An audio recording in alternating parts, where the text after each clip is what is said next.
की हमारी ये रिपोर्ट थोड़ी बड़ी होगी, लंबा वीडियो होगा। आप सभी से मैं शुरू में ही रिक्वेस्ट करता हूँ कि इस वीडियो को आखिर तक देखें, क्योंकि ये एक बहुत अहम वीडियो है जो आपको पसंद आएगा। और हम ये भी चाहेंगे कि आप इस वीडियो को खुद देखने के साथ साथ शेयर भी करें। वीडियो को की रिपोर्ट आपको पेश करने से पहले एक गाना है, और ये गाना फिल्म यहूदी का है। भारत के बहुत मशहूर फिल्म मेकर हुए हैं बिमल रॉय।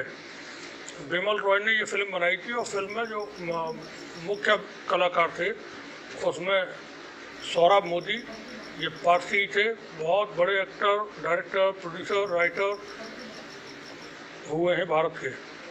दूसरे उनके साथ थे ट्रेजिडी किंग दिलीप कुमार।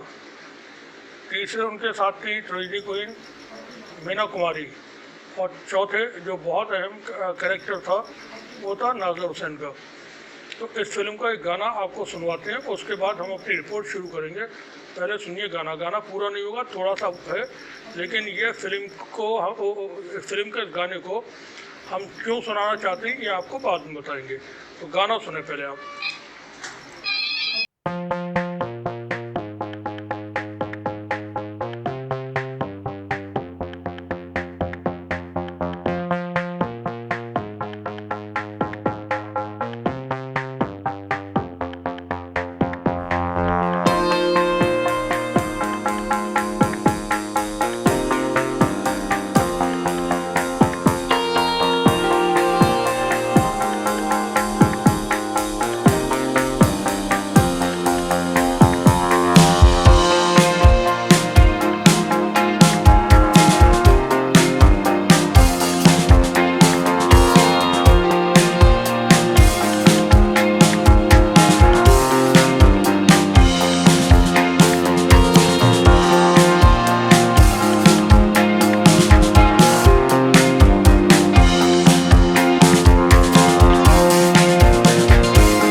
मुमकिन हो तो कभी आप इस फिल्म को भी देखें, और उसमें फिल्म में आपको ये गाना सुनने को मिलेगा ही।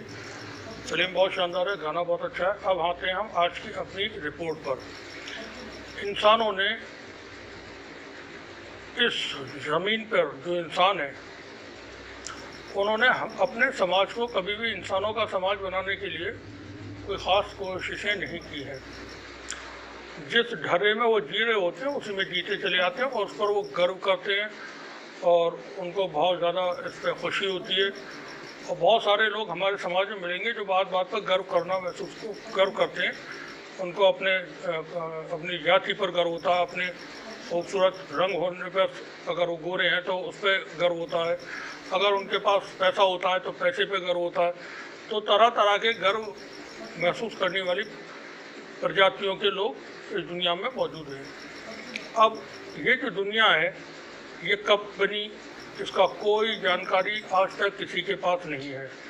इस दुनिया में मानव का इतिहास, इंसानों की जो तारीख़ है, उसका कोई ऑफिशियल रिकॉर्ड किसी के पास नहीं है। जो हिस्ट्री मिलती है दुनिया की, उसमें इंसानी समाज की के बारे में जो जानकारी है वो तकरीबन 3-4 हज़ार साल पुरानी तक है, जबकि दुनिया तो अरबों खरबों और पता नहीं कितना पुरानी है। और इंसान भी हज़ारों करोड़ साल पहले से यहाँ पर आबाद रहे होंगे, हम यहाँ पर रहे होंगे जो देते हैं साथ में।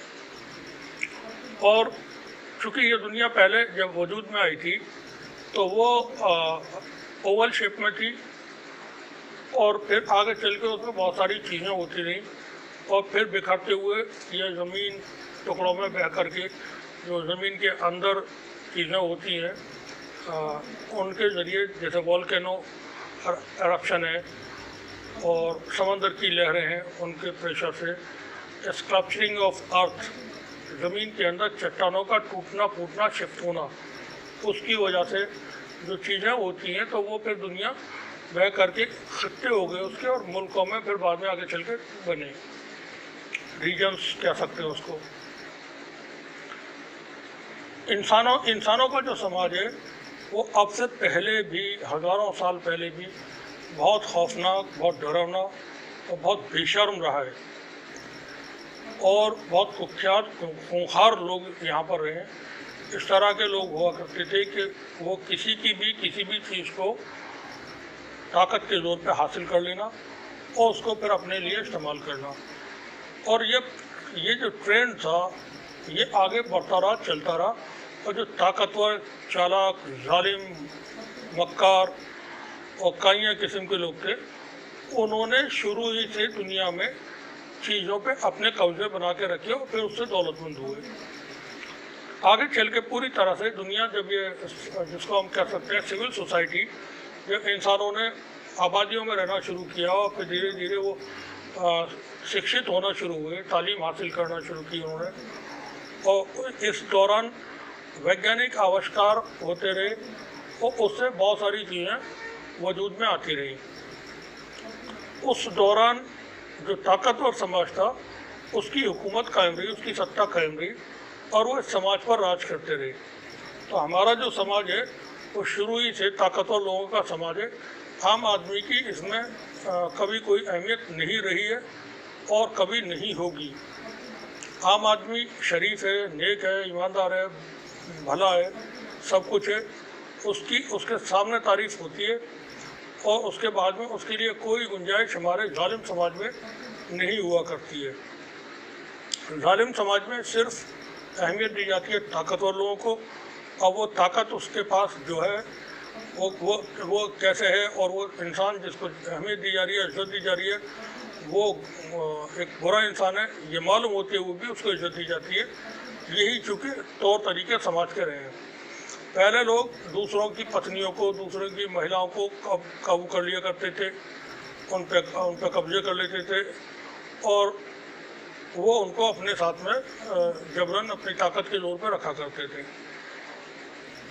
हमारे यहाँ बहुत सारे लोग हैं अपने कौनवे ख़ानदान पर, अपनी नस्लों पर बहुत प्राउड करते हैं, लेकिन वो भूल जाते हैं कि हमारा जो समाज था हज़ारों साल पहले किस तरह का था। तो प्राउड करने के लिए दुनिया में कोई चीज़ है नहीं, सिर्फ इसके कि आप एक भले इंसान हैं। अगर आप भले हैं तो आपके ऊपर प्राउड करना चाहिए सभी को।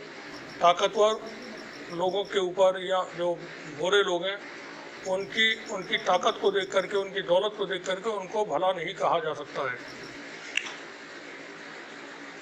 हमारे यहाँ पिछले सालों से, भारत की बात कर रहे हैं, पिछले दशकों से, 90 के दशक के आसपास से धार्मिक राजनीति ने जोर पकड़ा, और उस धर्म की राजनीति से जो चीज़ें पैदा हुई वो समाज के लिए बेहद बुरी और ख़राब हैं, ख़तरनाक हैं। ये कुछ नज़ारे हम वक्त वक्त पे देखते रहते हैं। बाबरी मस्जिद का 1992 6 दिसंबर को शहीद होना, उस केस में किसी को सज़ा न होना, आगे चल के ज़मीन मस्जिद की जगह पर राम मंदिर बनाने के लिए या मंदिर बनाने के लिए अदालत के ज़रिए देना, फिर गुजरात के दंगे, और फिर उसके बाद जो चीज़ें होती रहीं वो है, इस दौरान मिलिटेंसी भी हुई 90 के दशक 80 के दशक में, फिर बाद में टेररिज्म भी हुआ। और यह समाज जो है उसको जो खौफनाक समाज बनाने वाले लोग हैं उन्होंने खौफनाक बनाने की हर मुमकिन कोशिश की और उसमें वो कामयाब रहे। अभी कल 28 मई को भारत के प्रधानमंत्री माननीय श्री नरेंद्र मोदी जी ने एक नई संसद बनाई गई है उसका उद्घाटन किया था। भव्य, दिव्य, विशाल, विराट उद्घाटन था, और जो संसद भवन नया बन करके तैयार हुआ है वो भी भव्य है, दिव्य है, विशाल है, विराट है, और भी कोई शब्द हो सकते हैं तो इस्तेमाल किया सकते हैं वो है। क्योंकि ये शब्दों का चलन हमारे यहाँ टेलीविज़न चैनल पे आप लोगों ने देखा होगा बहुत रहा। उस वक्त जब डिबेट होती थी चैनल्स पर बाबरी मस्जिद को और राम मंदिर को लेकर के, तो वहाँ एंकर और एंकर्स के साथ में जो प्रवक्ता आते हैं पार्टियों के और जो धर्मगुरु आते थे फर्जी वाले तथाकथित जिनको कहेंगे, वो वहाँ पर विशाल राम मंदिर बनेगा, भव्य राम मंदिर बनेगा, विराट मंदिर बनेगा, वो बातें होती थी। तो ये हमारे यहाँ पर एक जाना माना पहचाना शब्द है। एक और शब्द हमारे यहाँ पर इस्तेमाल होता है, आन बान शान। अब ये आन बान शान पता नहीं क्या है, अब ये जो लोग इस्तेमाल करते हैं उनको शायद ज़्यादा जानकारी हो। वो कैसे हासिल होता है? शायद जंतर मंतर पर जब वो खिलाड़ी पिट रही थी, महिला खिलाड़ी जिन्होंने गोल्ड मेडल ओलंपिक्स में जीते हैं, कॉमनवेल्थ गेम्स में जीते हैं, एशियाड में जीते हैं, और उनको घसीट कर पीटा जा रहा था। तो शायद वो इसी को कहते हो कि ये आन बान शान हमारे देश की है। क्योंकि आन बान शान तो फिर भी छोड़ा, पता नहीं क्या है ये। अब हम हिंदुस्तान से थोड़ा बाहर निकलते हैं और आते हैं थोड़ा सा दुनिया की दूसरी बातों पर। पूरे यूरोप में एक वक्त ऐसा था जब चर्च और पोप इसकी सत्ता हुआ करती थी, और जितने भी देश यूरोप में थे उन हर देशों में जो भी राजे महाराजे होते थे, क्योंकि वो सब मोनार्की थी, किंग हुआ करते थे, क्वीन होती थी, और किंग और क्वीन ही उस हुकूमत के मालिक हुआ करते थे, और उनकी हुकूमत डंडे के जोर पे चलती थी, ताकत के जोर पे, तलवार के जोर पे। और उन किंग्स पर हुकूमत चलती थी चर्च की, यानी सत्ता जो थी वो चर्च के हाथ में थी, और पोप जो था वो असली किंग हुआ करता था। और चर्च की यह सत्ता का जो एक वर्चस्व है वो तकरीबन 900 साल कायम रहा पूरे यूरोप में, और एक भी देश ऐसा नहीं था जो अपने तरीके से कोई भी काम कोई भी राजा कर ले जिसको पोप न चाहे। हिम्मत ही नहीं हो सकती थी, क्योंकि सब कुछ पोप के इर्द गिर्द था। लोग जो थे, जो यूरोप के लोग की जनता थी, वो चर्च में समा चुकी थी। वो मानती थी कि जो बात चर्च कह रहा है, जो बात पोप कह रहा है, वही सच है, और इसके उनको बाकायदा नए नए तरीक़ों से, नए जरियों से वो चर्च ने भरोसा जीता था। आज का जो वेटिकन सिटी है वो तो बहुत छोटी सी जगह में है, तकरीबन 101 एकड़ में सिर्फ बाकी है। बहुत छोटी सी एक छोटा सा टाउन कह सकते हैं। इसी वेटिकन सिटी की हुकूमत हुआ करती थी उस वक्त पूरे यूरोप में। रोमन एम्पायर का जो कैपिटल था तो वो कुस्तुनतुनिया, कॉन्स्टेंटाइन जो टर्की का एक शहर है वो हुआ करता था। आगे चल के वहाँ कुछ डेवलपमेंट्स ऐसे होते हैं कि जो चर्च का वर्चस्व था, चर्च की जो सत्ता थी, ताकत थी, उसका असर कम होता है और ख़त्म होता है। बता दें कि चर्च बेताज बादशाह था उस वक्त। चर्च का सन 1001 से डाउनफॉल शुरू हुआ और 1095 तक यानी 100 साल के अंदर चर्च का ज़वाल तकरीबन पूरी तरह से आ गया था।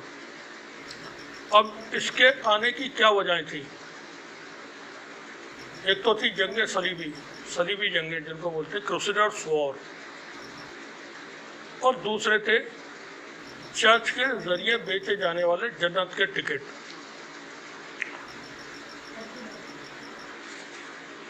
एक 1095 में पॉप सेकंड ने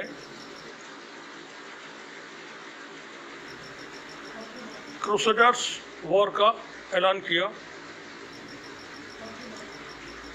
और वो ऐलान चूँकि उनको अपनी हुकूमत ताकत चूँकि सत्ता थी उसको ग्लोरीफाई करना था, उसको और लोगों के बीच मजबूती के साथ कायम रखना था, क्योंकि असर कम होना शुरू हो चुका था।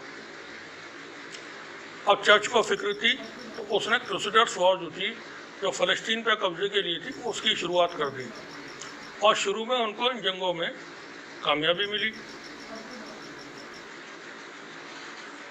1187 के बाद 100 साल तक जो क्रूसेडर्स थे वो जंगें चलती रहीं। यूरोप से बहुत बड़ी फौज इकट्ठा करके वहाँ के जो किंग्स थे उनको इन जंगों में और अलग तरह के सैनिक तैयार करके क्रूसेडर्स वॉर की गई थी और फ़लस्तीन पर उनका कब्जा भी हो गया था शुरू में। आगे चल के जो मुस्लिम जनरल थे, जिसमें नूरुद्दीन जंगी है, सलाहुद्दीन अय्यूबी हैं, इन लोगों ने फिर बाद में जितने भी इलाके थे वो वापस लिए और वहाँ पर चर्च को शिकस्त का सामना करना पड़ा। अब चूंकि चर्च के ऊपर तो लोग बिलीव करते थे यूरोप के, वो समझते थे कि जो भी चर्च काम करता है वो खुदा की रजामंदी के साथ, खुदा से की मदद के साथ करता है और इनको इसमें हार नहीं हो सकती। और जब यहाँ पर हार इनको हासिल हुई चर्च को, तो यूरोप के अंदर एक अजीब माहौल चर्च के ख़िलाफ़ फिक्र लोगों में पैदा हुई कि ऐसा कैसा हुआ। चर्च के लोग तो पॉप जो हैं वो खुदा के प्रतिनिधि हैं, रिप्रेजेंटेटिव हैं वो अर्थ पर, और वो जो कुछ कहते हैं वो करते हैं, तो उसमें तो खुदा की जो ओपिनियन है वो शामिल होती है। और चर्च वहाँ पर जंग हार चुका था, मुसलमानों ने उनको हरा दिया था। 1153 में उस्मानी तुर्कों ने कुस्तुनतुनिया को भी जीत लिया। अब चर्च की ताकत इससे बहुत कम हो गई। इन जंगों में जो क्रूसेडर्स वॉर थे, जो सलीबी जंगें थी, उनमें हार के बाद इनकी ताकत कम हुई और यूरोप के अंदर भी लोग चर्च के बारे में बातें करने लगे। लेकिन इनकी ताकत ख़त्म नहीं हुई, कम हुई, ख़त्म नहीं हुई और यूरोप में इनका दबदबा कायम रहा। ईसाई तबके के मुताबिक, ईसाई जो मज़हब है उसके मुताबिक उनका मानना है कि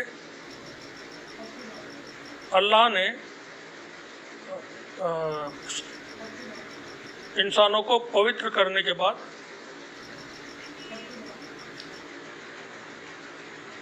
जन्नत में भेजता है और पवित्र करने की नीयत की वजह से ही हमारे लिए ईसा मसीह या ईसा अलैहिस्सलाम ने सूली पर चलना कबूल किया था। इस बात का फ़ायदा उठाना शुरू करते हैं पोप, चर्च। जैसा इस्लाम में एक अकीदा है कि जन्नत है, जहन्नुम है और एक आलम बरज़ख जिसमें रूहों को रखने की के बारे में बताया जाता है कि जब इंसान ख़त्म हो जाता है या इंसान पैदा नहीं होता, उससे पहले रूहें एक अलग आलम है उसमें रहते हैं। तो ईसाई मसलक के हिसाब से भी वह परकाडोरी कहलाता है। अब यहाँ जो चर्च है उसने एक नया काम शुरू किया, जो काम पहले भी होता था, जन्नत के टिकट बेचने का। चर्च जन्नत के लोगों को टिकट बेचता था। पहले वो टिकट अपने लोगों को दिए जाते थे, कम कीमत में दिए जाते थे। अब चर्च ने इसको पैसे लेकर के हर ख़ास और आम को बेचना शुरू किया और उसमें चर्च की तरफ से बताया गया कि इंसान मरने के बाद परगटोरी में जमा कर दी जाती है उसकी रूहें और वहाँ जो अच्छा इंसान होता है उसको फिर जन्नत में भेज दिया जाता है, हेवंस में भेज दिया जाता है और जो बुरा इंसान होता है उसको जहन्नुम में भेज दिया जाता है। यहाँ उसका हिसाब किताब होता है जो उसने दुनिया में अमल किए होते हैं, काम किए होते हैं और उनको वहीं पर फिर सजाएं तय होती है। अब चूँकि चर्च का जो पोप है वो खुदा का, गॉड का रिप्रेजेंटेटिव है, तो उसने दावे किए कि जो कोई भी जन्नत में जाना चाहे वो टिकट खरीदे जन्नत का और टिकट हमसे ख़रीदने के बाद, चर्च से टिकट लेने के बाद वो जन्नत में चला जाएगा। तो जो लोग थे, वो अमीर जो लोग थे, उन्होंने फ़ौरन टिकट खरीदने शुरू कर दिए और चर्च के ख़जाने इस तरह से भरना शुरू हो गए, बेशुमार दौलत उनके पास आना शुरू हो गई। लेकिन वहाँ पर एक प्रॉब्लम थी गरीबों की। गरीबों के पास पैसे नहीं थे, वो तो टिकट नहीं खरीद सकते थे। यहाँ चर्च ने ये भी बताया था कि जो इंसान को सज़ा उस वक्त दी जाएगी, उसमें चर्च के पास भी अधिकार मौजूद है, पोप के पास भी अधिकार मौजूद है कि वो अपनी तरफ से लोगों की सजाएं माफ़ करा सकता है। जो रूहें परकटोरी में जमा हैं, उनकी सज़ा वो माफ़ करा सकता है। शुरू में चूँकि सलीबी जंगों में इनको शिकस्त हो चुकी थी, बुरी तरह से वहाँ पर हार चुके थे। अब दूसरा इन्होंने काम शुरू किया जन्नत के टिकट का। जन्नत के टिकट बेचने के लिए इन्होंने एक कानून बना करके उसको कंपलसरी कर दिया। अब हर इंसान को जन्नत का टिकट खरीदना ही होगा, गरीब है तब भी और अमीर है तब भी। और वहाँ बताया उन्होंने कि तकरीबन 1,95,00,000 साल की जो परकटोरी की में वक्त बीतेगा, उसकी सज़ा वो खुद पोप ही माफ़ कर सकता है। उसके पास ये अधिकार है, 19 लाख साल की सज़ा को माफ़ कर सकता है वो। यानी क़यामत को मरने के बाद की जो ज़िंदगी है उसकी वो लामहदूद है, कभी ना ख़त्म होने वाली है। तो उसमें 19 लाख साल की जो सज़ा है जहन्नुम की, उसको चर्च के जो पोप हैं वो खुद ही माफ़ कर देंगे अपने आशीर्वाद से ही, अपने तरफ से। तो वो टिकट उनका बिकना शुरू हो गए और बहुत टिकट बिकना शुरू हुए और इतने टिकट बिकना शुरू हुए कि चर्च के जो ख़जाने थे वो रातों रात भरने लगे, बेशुमार दौलत चर्च के पास आना शुरू हुई।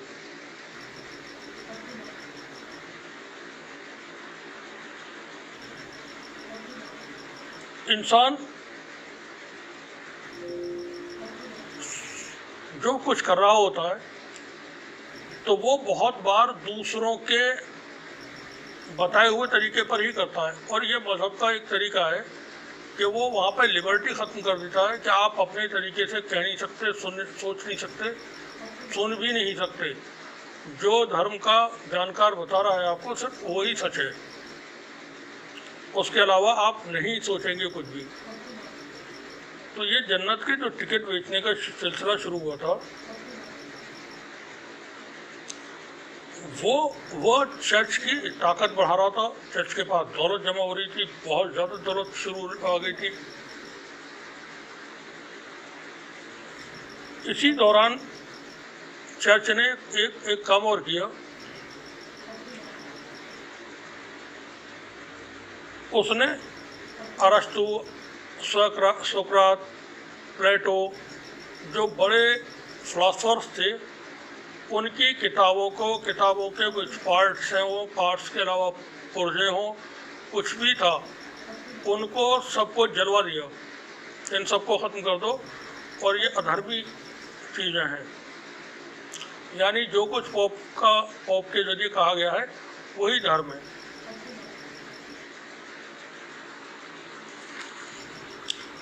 अब लोगों में तो सहने की शक्ति पैदा हो जाती है।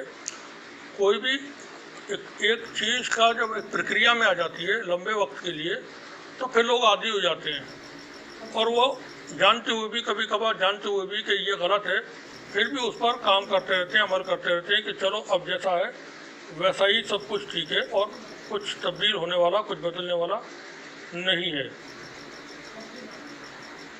हालात इतने बुरे थे उस वक्त, जो यूरोप के मुल्क थे, कि अगर चर्च के ख़िलाफ़ कोई भी इंसान कुछ भी कहता है, बोलता है, कोई काम करता है, तो उसको बहुत सख्त सज़ाएं दी जाती थी। और ये सज़ाएं हुकूमतों से कह कर के दिलवाई जाती थी। पोप हुकूमत के पास खबर भेज देते थे, फ़लाँ व्यक्ति, फ़लाँ इंसान हमारे ख़िलाफ़ है, चर्च के ख़िलाफ़ है, तो उसको सज़ा दी जाए। चर्च ही डिसाइड करके बता दिया करता था कि इसको आग में जला करके मारना है, या इसको सूली पे लटकाना है, या पब्लिक के सामने ला करके उसको फांसी पे चढ़ाना है, जो भी बता दिया जाता था और वो राजा उसको कर दिया करता था। चूँकि राजाओं के ऊपर जो किंग्स थे, मोनार्क थे, वो तो पूरी तरह चर्च के अधीन थे, तो उनको कोई दिक्कत नहीं होती थी। बेहद सख्त सजा दी जाती थी, लोगों को जिंदा जला करके तड़पा तड़पा करके मार दिया जाता था, ताकि दूसरे लोग डर में, खौफ में जिए और कोई सवाल चर्च की सत्ता के खिलाफ न उठा सकें। और आम लोगों को ये समझा दिया गया था चर्च के लोगों की तरफ से कि जो कुछ चर्च कहता है सिर्फ वही सच है। जब ये सब कुछ यूरोप में हो रहा था, उसी वक्त में जर्मनी में मार्टिन लूथर नाम से एक व्यक्ति थे। उनकी पैदाइश 1483 में हुई थी, मार्टिन लूथर की। एक सामान्य यहूदी परिवार में पैदा हुए थे। उनके फादर यहूदी थे, बाद में वो कन्वर्ट होकर के क्रिश्चियन हो गए थे, ईसाइयत उन्होंने अख्तियार कर ली थी। तो इस वजह से मार्टिन लूथर का जो मजहब था वो ईसाई था। शुरू में वो वकालत कर रहे थे, वकालत की पढ़ाई कर रहे थे। उनका दिल वकालत की पढ़ाई में नहीं लगा, तो उन्होंने पढ़ाई को बीच में छोड़ा और वो आध्यात्म की तरफ, स्पिरिचुअलिटी की तरफ मुड़ गए और वहाँ से उन्होंने ईसाई मोंक बनने का फैसला किया कि जैसे हमारे यहाँ पर साधु सन्यासी होते हैं भारत में, उस तरह से कि मैं क्रिश्चियन मोंक बन करके लोगों की सेवा करूँगा। और वो मोनेस्ट्री में फिर रहने लगे। मोनेस्ट्री वो जगह कहलाती है जहाँ पर जो स्पिरिचुअल एजुकेशन दी जाती है, लोगों को आध्यात्म की शिक्षा दी जाती है, जिसको मदरसा कह सकते हैं हिंदी में और आश्रम कह सकते हैं। उसी तरह से ये मोनेस्ट्री होती है। तो मोनेस्ट्री में रहने लगे, वहाँ पर रह करके वो क्रिश्चियनिटी के बारे में पढ़ने लगे, जानने लगे। और कुछ वक्त के बाद मार्टिन लूथर रोम पहुँचते हैं, यहाँ पर ये चर्च की सत्ता थी। चर्च की सत्ता तो जर्मनी में भी थी, लेकिन वो उसके कैपिटल में पहुँच जाते हैं, रोम में, जहाँ से चलती थी पूरी दुनिया में। अब वहाँ जाकर के वो गरीबों की, कमज़ोरों की जो मदद हो सकती थी, जो काम थे, वो करने लगे। और फिर वो चर्च में सेवाकार बन करके काम करने लगे। अब मार्टिन लूथर को जब वहाँ पर थोड़ा सा वक्त बीता, तो उन्होंने देखा कि जो चर्च में काम हो रहे हैं, जन्नत के टिकट बेचे जा रहे हैं, और जन्नत के टिकट बेच करके दौलत इकट्ठा की जा रही है। और उस दौलत से जो वो पादरी हैं, वो अपने लिए आलीशान ज़िंदगी जी रहे हैं और आलीशान महल बना रहे हैं, और उनके पास तमाम तरह की खुशहाली है, बेशुमार उन पर चीज़ें मौजूद हैं।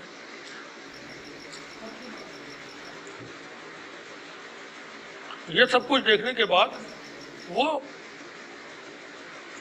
उनको तकलीफ़ होने लगी कि ये चीज़ें धर्म में तो है नहीं। यानी पॉप जो कुछ, चर्च जो कुछ कर रहा था, पादरी जो कुछ कर रहे थे, वो अधर्म का काम कर रहे थे, धर्म की आड़ में।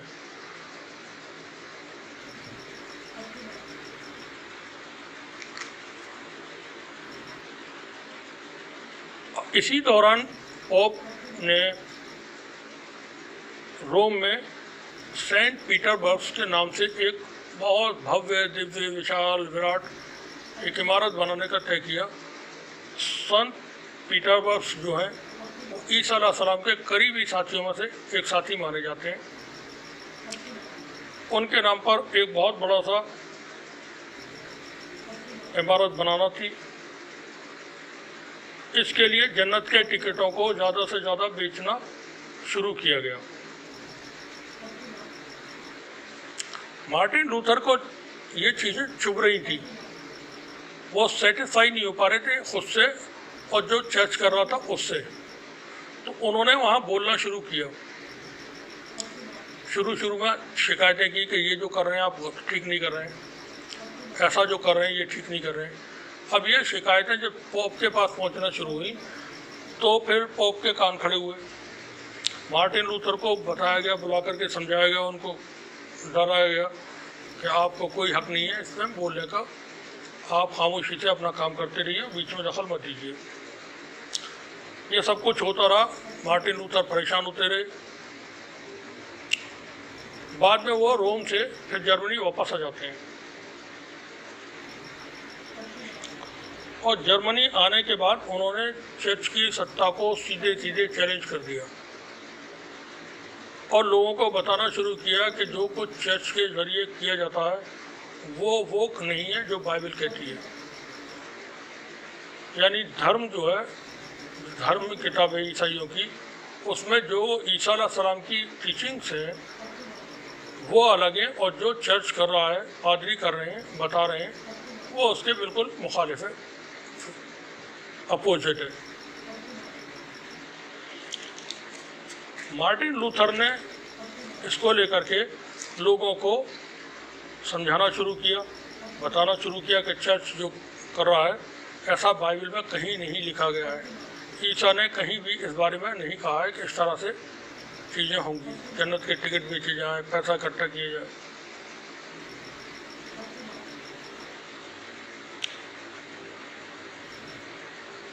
और क्योंकि ये बहुत बड़ा जरिया बन चुका था चर्च के लिए पैसे की कमाई का, तो वहाँ पर टिकटों की बिक्री को इसके बहुत ज़्यादा और बढ़ाया गया।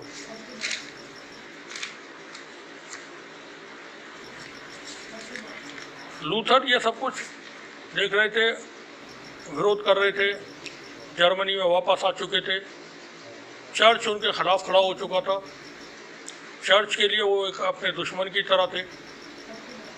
चर्च ने मार्टिन लूथर के सामने प्रस्ताव भेजा कि जो कुछ तुमने किया है उस पर माफ़ी मांगो, तब हम तुमको माफ़ करेंगे। और 4 महीने का उनको वक्त दिया गया। मार्टिन लूथर इस दौरान अंडरग्राउंड हो गए, भूमिगत हो गए, छिप गए। इससे पहले मार्टिन लूथर ने जो बड़ा काम किया था वो ये था कि उन्होंने पर्चे बांटना शुरू करवा दिए थे लिख करके, और उसमें 95 पॉइंट्स थे, वो उन्होंने लिख करके जगह जगह पर्चे, पहले इश्तिहार जिसको पम्पलेट कहते हैं वो होते थे, तो उसी तरह से वो पम्पलेट्स जो थे उन्होंने लोगों में बंटवा दिए थे। और जब लोगों ने उसको पढ़ा और जो चर्च करता था तो उनकी समझ में आ गया कि लूथर जो बोल रहे हैं वो सही बोल रहे हैं और चर्च जो हमसे कहता रहा है वो बातें गलत हैं। लूथर के सामने शर्त रखी गई थी 4 महीने में माफ़ी मांगिए वरना आपको सज़ा दी जाएगी। तो लूथर समझ गए थे कि अब चर्च जो है मेरा दुश्मन है, दुश्मनी मुझसे मान चुका है और ये मुझको नुकसान पहुंचा सकता है, तो वो अंडरग्राउंड हो जाते हैं, अपना काम बंद नहीं करते हैं। इस दौरान भी वो पर्चे वक्त वक्त पे बंटवा दिया करते थे और उनकी पॉपुलैरिटी इतनी ज़्यादा बढ़ना शुरू हुई धीरे धीरे कि बाद में 1 साल के बाद जब वो जाहिर होते हैं लोगों के सामने और अब कहीं पहुंचते थे तो वहाँ उनको देखने के लिए हज़ारों लोग जमा हो जाते थे। अब उनको सज़ा देना यूरोप के किसी भी देश की जो मराद थे, जो किंग थे, उनके लिए बहुत मुश्किल हो गया। अगर वो मार्टिन लूथर को गिरफ्तार करा लेते हैं और उनको सज़ा देते हैं, उस सूरत में जनता विद्रोह करेगी। चर्च किंग को बार बार बोल रहा था कि इसको पकड़ के आप सज़ा दीजिए और किंग की हिम्मत नहीं हो रही थी कि वो इस सूरत में कैसे मार्टिन लूथर को सज़ा दें।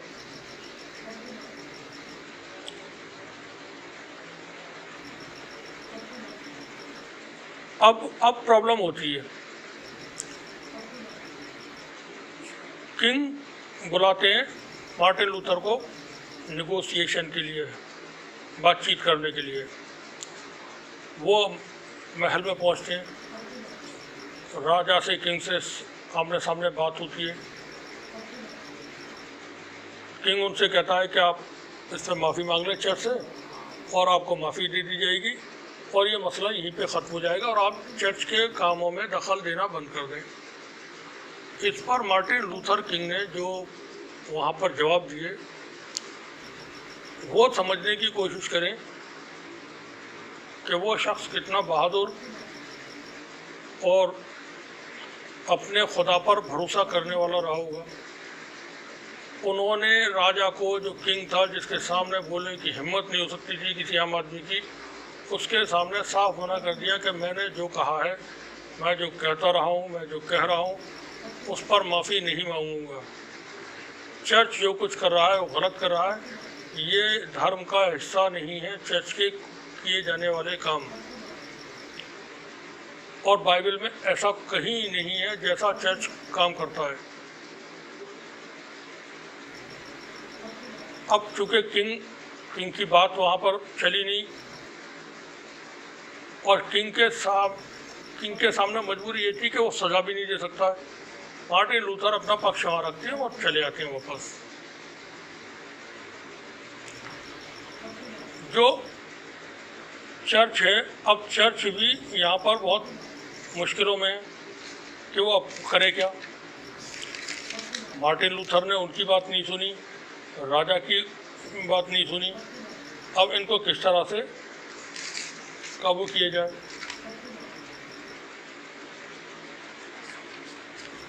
यहाँ थोड़ा सा और बता दें कि जो चर्च ने जन्नत के टिकट बेचना शुरू किए थे, उन्होंने उसमें ये भी कहा था कि जो जिंदा लोग हैं वो टिकट खरीदें, साथ में जो इस दुनिया से जा चुके हैं उनके घर खानदान के परिवार के लोग, दोस्त वगैरह, करीबी रिश्तेदार, उनके लिए भी टिकट खरीद सकते हैं जो मर चुके हैं, और उनके भी जो सजाएं हैं वो पोप माफ़ करा देंगे। ये वो दौर था जब यूरोप के अंदर चर्च की बड़ी आलीशान इमारतें बन रही थी। चर्च के से जो जुड़े हुए लोग थे उनके पास बेशुमार दौलतें थी और वो बहुत ही खूबसूरत, बहुत ही ज़िंदगी अच्छी वाली जी रहे थे। और उस वक्त में आम आदमी जो था उसकी कोई हैसियत, कोई औकात, कोई वक़्त यूरोप में नहीं थी। एक तरफ मोनार्की थी, किंग का राज था, दूसरी तरफ सत्ता चर्च चलाता था। जनता जो थी दो पार्टों में पिस रही थी। इस वक्त में मार्टिन लूथर ने उस जनता को एहसास दिलाया कि आप बुराई के सामने खड़े हो। वो अकेले खड़े हुए थे इसमें।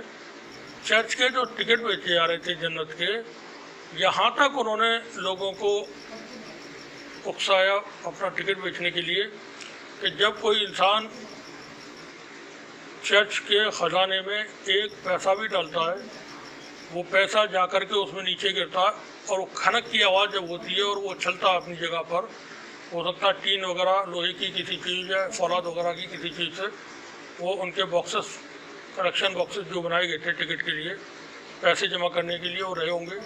तो पैसा जब डालते हैं तो वो नीचे गिरता है, गिरने के बाद खनक के ऊपर, खनक की आवाज़ के साथ ऊपर की तरफ उछलता है। जिस वक्त वो उछल रहा होता है तभी उसके परिवार की एक रूह पर कटोरी से छलांग मार के जन्नत में चली जाती है। अब लोग तो चूँकि जन्नत में जाने के लिए, जन्नत में जो जिस तरह की चीज़ें बताई जाती हैं मजहबी लोगों की तरफ से, तो वहाँ पे हर आदमी जाना चाहता है। दुनिया में दो ही चीज़ें, स्वर्ग और नर्क, जिसके लिए आदमी कोशिश करता है पूरी ज़िंदगी।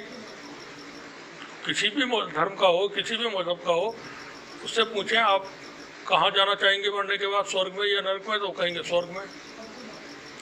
अब जो स्वर्ग में जाने के रास्ते चर्च बता रहा था, पादरी बता रहे थे, और वो उसके टिकट बेच रहे थे कि आपको जन्नत में जाना है तो हमसे टिकट खरीद लें और चले जाएं। ये लोगों को अट्रैक्ट करने के लिए था।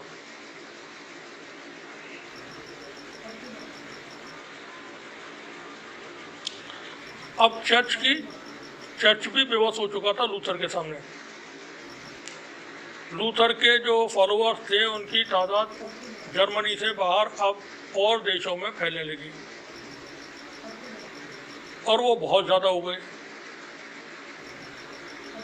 ना ही तो किंग कुछ कर सकता था और ना ही कर पा रहे थे पोप, चर्च।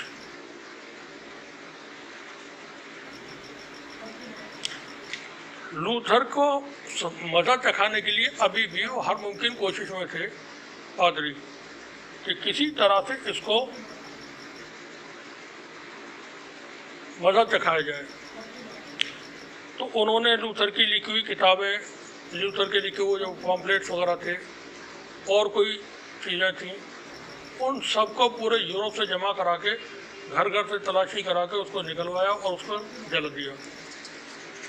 इन चीज़ों से लूथर को फ़ायदा होता रहा और वो फ़ायदा इस तरह से होता है कि आगे चल के डिवीज़न हो जाता है और लोग चर्च के सामने, जो आम आदमी था जो चर्च की गुलामी में जी रहा था, वो खड़ा हो जाता है कि अब नहीं, बहुत हो चुका।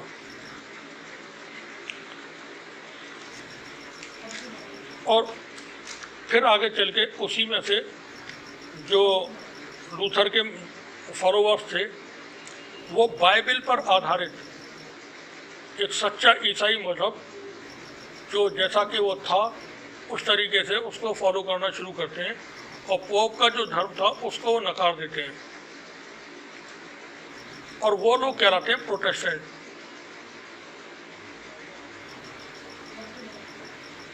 आगे चल के ईसाई मजहब जो था कैथोलिक से डिवीज़न होकर के प्रोटेस्टेंट तबका उसमें तैयार हो गया और फिर आगे चल के इसी में से एक तबका और निकला जो इसको कहते हैं सेकुलर,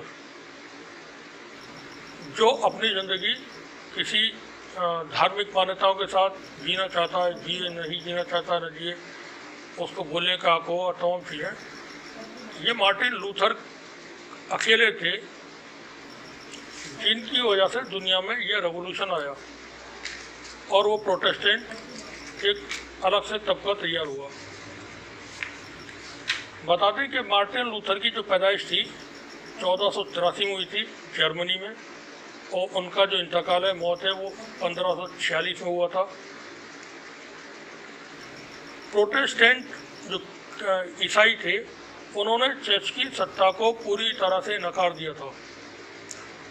चर्च जो कुछ करता था पूरी तरह से वो उसके इनकारी हो गए थे और जो परगटोरी का कॉन्सेप्ट था उन्होंने बिल्कुल रद्द कर दिया था उसको कि ऐसा कोई तरीका नहीं है कि आप किसी को जन्नत के टिकट बेचें और वो आदमी जन्नत में चला जाए, क्योंकि बाइबल में ईसा अलैहिस्सलाम कहते हैं कि इंसान अपने अमल की वजह से जो वो अच्छा और बुरा इस दुनिया में करता है उसके हिसाब किताब होने पर ये तय होगा कि वो जन्नत में जाएगा या जहन्नुम में जाएगा। तो जो परगटोरी का कॉन्सेप्ट चर्च लेकर के अभी तक बैठा हुआ था और जिससे वो दौलत कमा रहे थे वो उसने रद्द कर दिया था पूरी तरह से। अब यहाँ थोड़ा सा और बताते हैं एक बात को, क्योंकि हमारा वीडियो आज का बड़ा होने वाला है, जैसा हमने शुरू में बताया था। अभी जो जंग एक चल रही है यूक्रेन और रशिया के बीच, ये वही जंग का एक वजह भी है। जंग की वजह टकराव है कैथोलिक और प्रोटेस्टेंट के बीच, यहूदी और ईसाइयत के बीच। रशिया के जो क्रिश्चियंस हैं वो प्रोटेस्टेंट हैं, जर्मनी में जो ईसाई हैं वो प्रोटेस्टेंट हैं, यूरोप के और भी देशों में, हंगरी वगैरह में, वो प्रोटेस्टेंट हैं। कैथोलिक के जो बड़े देश हैं वो इंग्लैंड है, पोलैंड है, हंगरी, चेक रिपब्लिक है, इटली है, स्पेन है, फ्रांस में प्रोटेस्टेंट ज़्यादा है।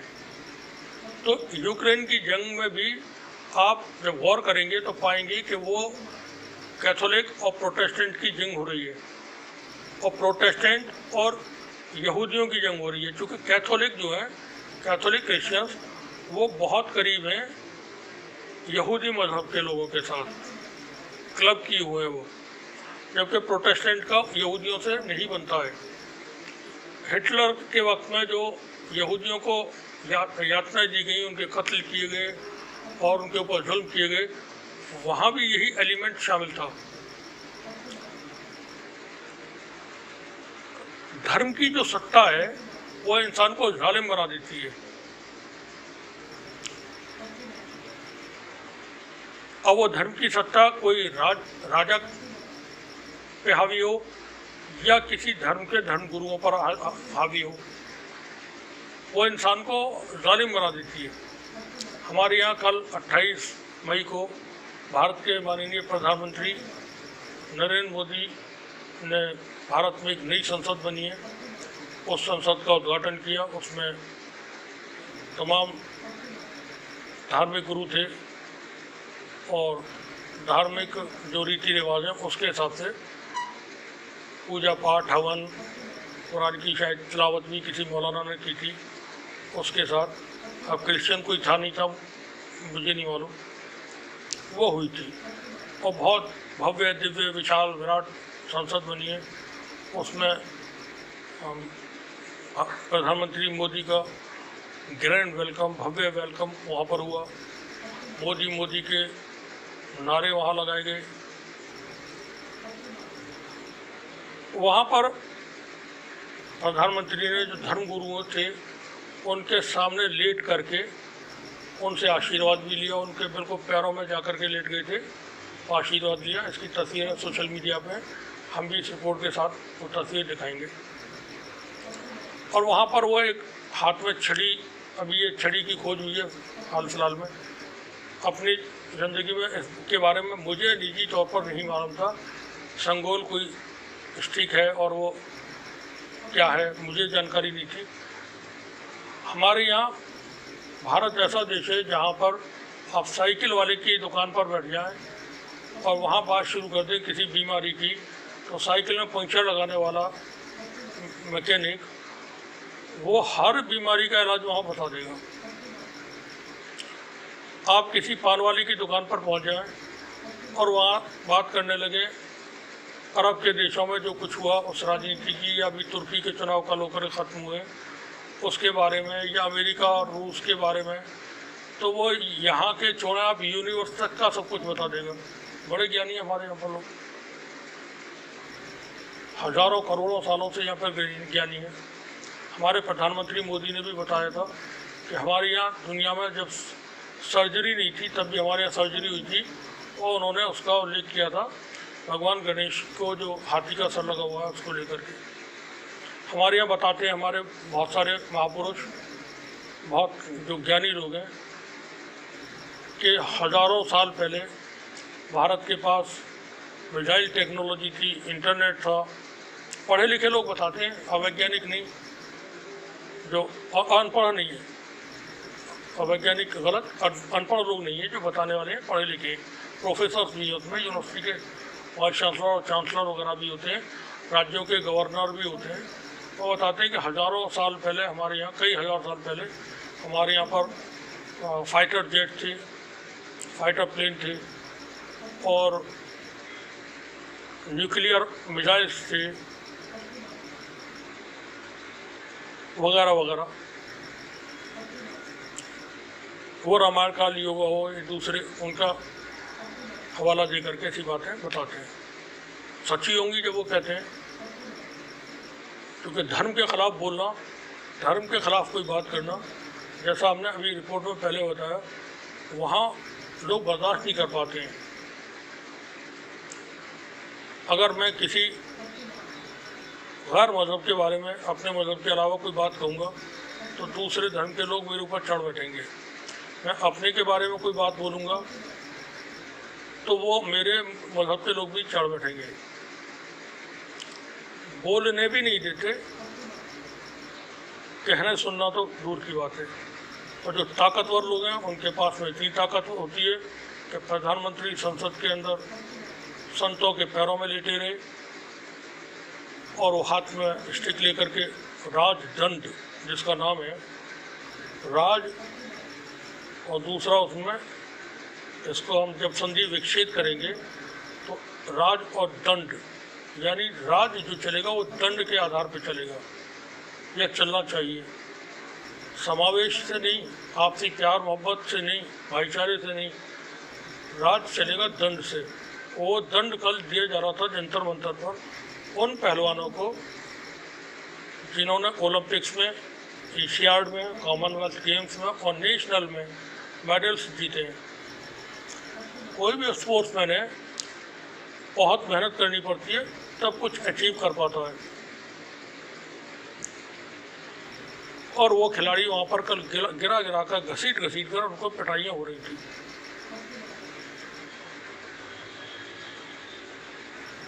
संसद में वो शख्स भी मौजूद था, ब्रजभूषण, जिसके ऊपर जो खिलाड़ी, महिला खिलाड़ी हैं, उन्होंने उसके बारे में बहुत सारी बातें कही हैं, ऐसी बातें कही हैं जो हम उन शब्दों का इस्तेमाल नहीं कर पाएंगे।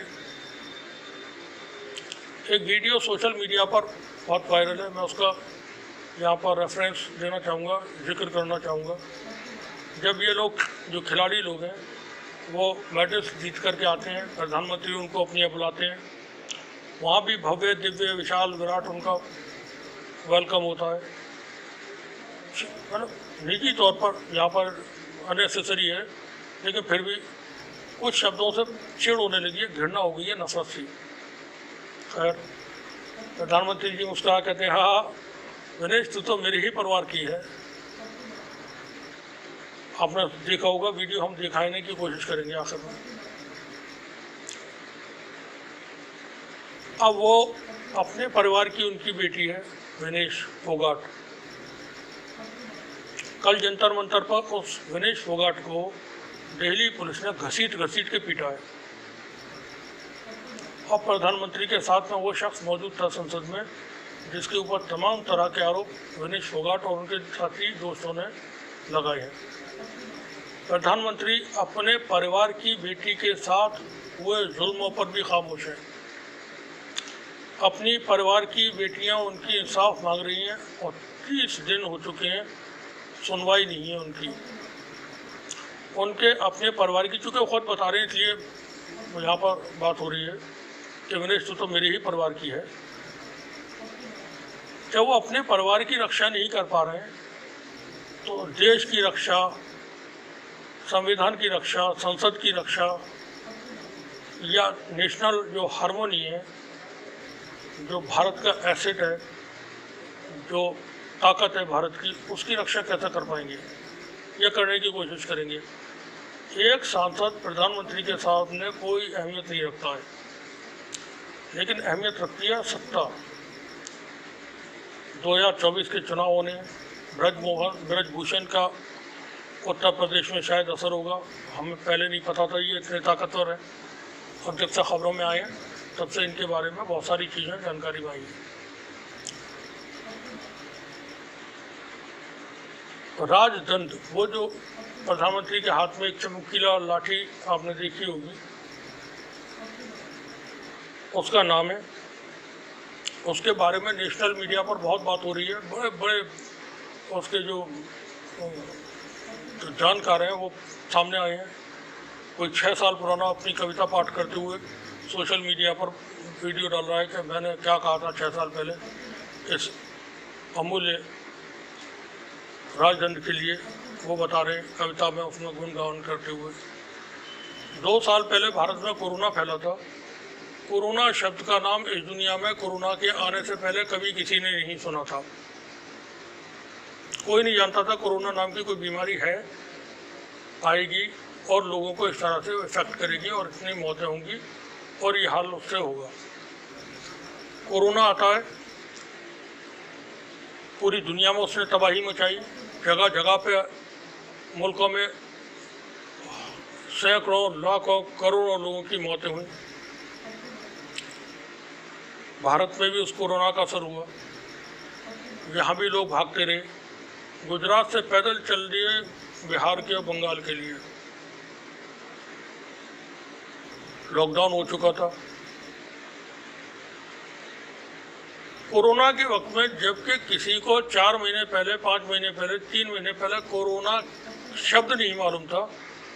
ऐसे ऐसे कोरोना के विशेषज्ञ आ गए कि इसके खाने से कोरोना नहीं होगा, इसके पीने से कोरोना नहीं होगा, ये लेप लगाने से कोरोना नहीं होगा। जिसके बारे में दुनिया के वैज्ञानिकों को नहीं पता था क्या इलाज है इसका, क्या बचाव है। प्रिकॉशंस के तौर पर कुछ चीज़ें बता दी गई थी कि ऐसे ऐसे करें, लेकिन वो सर्टिफाइड, वेरीफाइड नहीं थी। कोई टेस्ट नहीं हुए थे, कोई रिसर्च नहीं हुई थी, कुछ नहीं हुआ था। बस बचाव के जो 2 तरीके थे वो अपने लोगों को उसको बता दीजिए। लेकिन हमारे यहाँ विशेषज्ञ मौजूद, साइकिल वाले की बीमारियों को ठीक कर देते हैं, उछल कूद करने वाले भी बीमारियों को ठीक कर देते हैं। बाबा ने कोरोनिल नाम की दवा बना के तैयार कर दी और वो बिकना शुरू हो गई, उसका प्रचार शुरू हो गया। केंद्र का मंत्री उस कोरोनिल के उद्घाटन में के समारोह कार्यक्रम में जाके शामिल हो गया। ये धर्म है। जो कुछ ये हम बात कर रहे हैं, धर्म है। सब कुछ धर्म की ऐसे ये सब कुछ कामयाबी मिल जाती है लोगों को। चालाक, शातिर, मक्कार, ताकतवर लोगों का राज रहा है हमेशा से। जैसा हमने अभी यूरोप के बारे में हालात को बयान कर रहे थे, जन्नत के टिकट वहां बेचे जा रहे थे।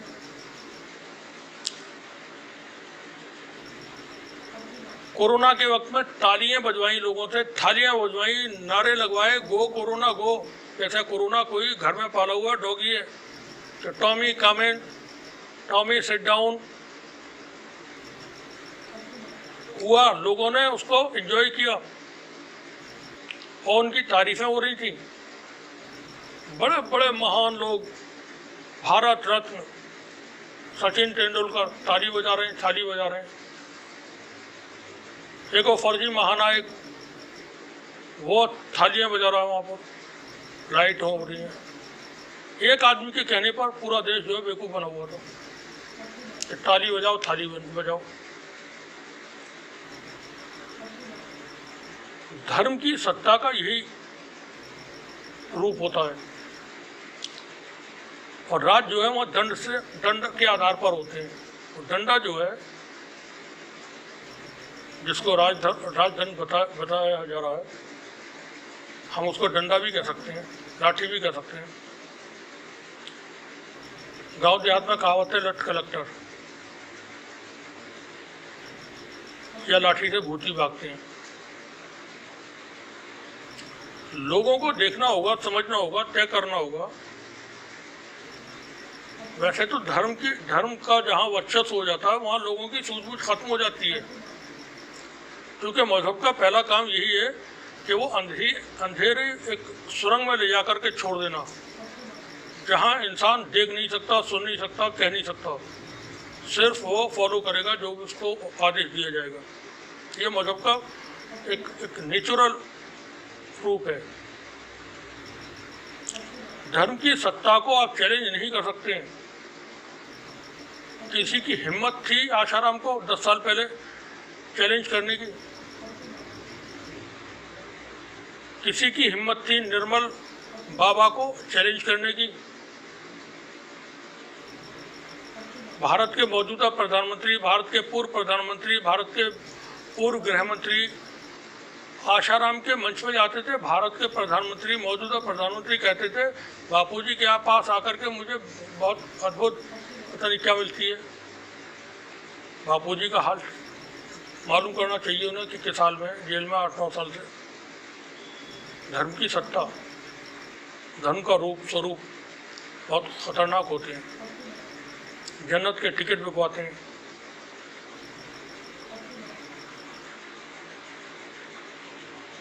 कल जब सब कुछ हो रहा था जंतर मंतर पर, विनेश फोगाट को पुलिस ने जब हिरासत में ले लिया तो वो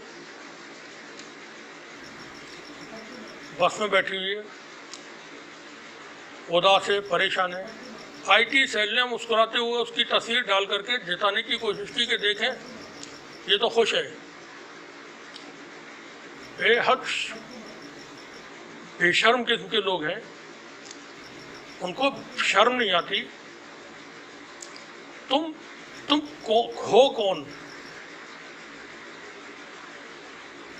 एक महिला जब ये कह रही है कि मेरे साथ ऐसा हुआ है तो उस पर कार्रवाई होना थी।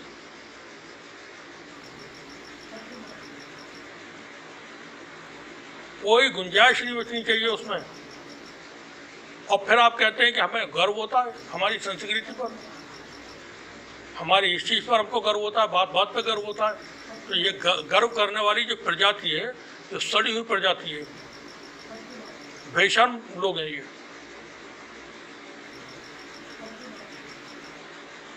वो लड़की हिरासत में लेकर के पुलिस लेके जा रही है, उदास है, परेशान है। दुनिया भर में उसकी तस्वीरें पहुंच रही हैं, वीडियो पहुंच रहे हैं, और जो कुछ उसके साथ हुआ है वो इतना घिनौना है कि उसके लिए अल्फाज इस्तेमाल किया सकते हैं। पूरे दुनिया भर के मीडिया में खबरें चल रही हैं, इतने बड़े खिलाड़ी उस पर बात हो रही है, और यहाँ पर लोग मजा ले रहे हैं, मजाक कर रहे हैं, उसको मजाक उड़ा रहे हैं उसका।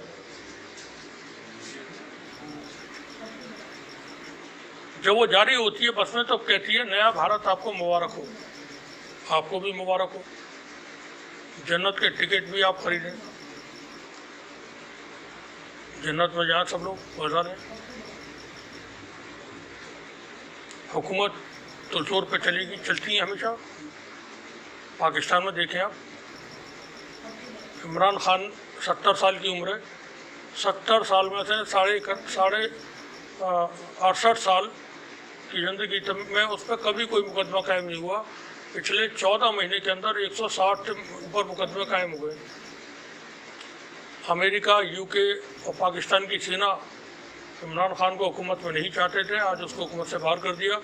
उसकी पार्टी के जितने बड़े लीडर्स थे, गवर्नर थे, MNA कहलाते हैं वहाँ जो सांसद हैं वो, और जो प्रोमिनेंट लीडर्स थे, ऑलमोस्ट सभी पार्टी छोड़ करके जा चुके हैं, और इमरान खान अकेला है। सब सत्ता ऐसे ही काम करती है,